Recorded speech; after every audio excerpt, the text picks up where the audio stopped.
ভাবে ভেতরে জ্বলছে দাউ দাউ আগুন, যেন গাছের ভেতরটা পুড়ে ছারখার হয়ে যাচ্ছে। এ আগুন এমনই আগুন খোদ ফায়ার সার্ভিসের কর্মীরাও এসে নেভাতে পারেননি তা। তাজা গাছের ভেতরে আগুন জ্বলার খবর চারদিকে ছড়িয়ে পড়তেই দূর দূরান্ত থেকে এসে ঘটনাস্থলে ভিড় করছেন শত শত উৎসুক জনতা। এলাকায় সৃষ্টি হয়েছে ব্যাপক চাঞ্চল্যে। আগুনটা যে কিভাবে ধরে এটা তো আমরা বলতে পারতেছি না। এখন নিচে হয়তো বা অনেকে খড়কুটা ফেলে, এখন ওখানে আগুন দিছিল কিনা মনে করতেছে অলৌকিক একটা ঘটনা বা একটা দাবানল সৃষ্টি হয়েছে এখানে, যত সম্ভব বোঝা যায়।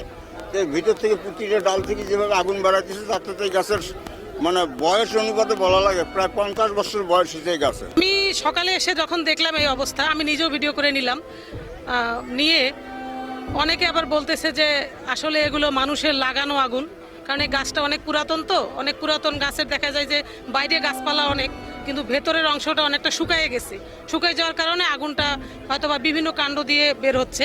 1 জুলাই শতবর্ষী করাই গাছ থেকে আগুন বেরোনোর এই ঘটনাটি ঘটে কুড়িগ্রাম চিলমারী উপজেলার রমনা রেল স্টেশন চত্বরে। স্থানীয়রা জানান সকালে বিশাল গাছটি থেকে ধোঁয়া বের হতে দেখেন অনেকে। কাছে গিয়ে দেখেন মাটি থেকে প্রায় 10-12 ফুট ওপরে শতবর্ষী ওই গাছের বিভিন্ন ডালের ভেতর থেকে দাউ দাউ করে জ্বলছে আগুন।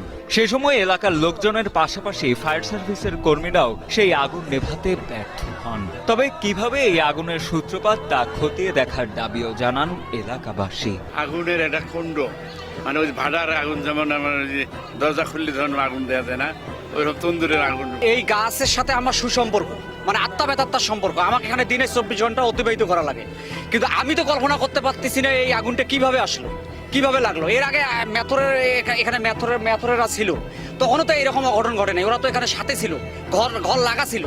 কিন্তু এই স্টেশন সম্বন্ধে তো আমার যেহেতু রিজেক্ট, আমি কর্ম করি খাই এখানে, কিন্তু আমিও ভাবতে পারতেছি না আল্লাহর একটা লীলা খেলা। কিভাবে যে আগুনটা আসলে এটা তদন্ত করা দরকার, কিভাবে আগুনটা লাগলো। কারণ এইভাবে যদি আরেক গাছে ফির আগুন লাগে, আরেক গাছে আগুন লাগে, এইভাবে আপনারা আসছেন, আপনাদের কাছে আমাদের রিকোয়েস্ট, আপনারা সুষ্ঠু তদন্ত করেন কিভাবে আগুনটা লাগলো, এটার আমরা একটা তদন্ত চাই।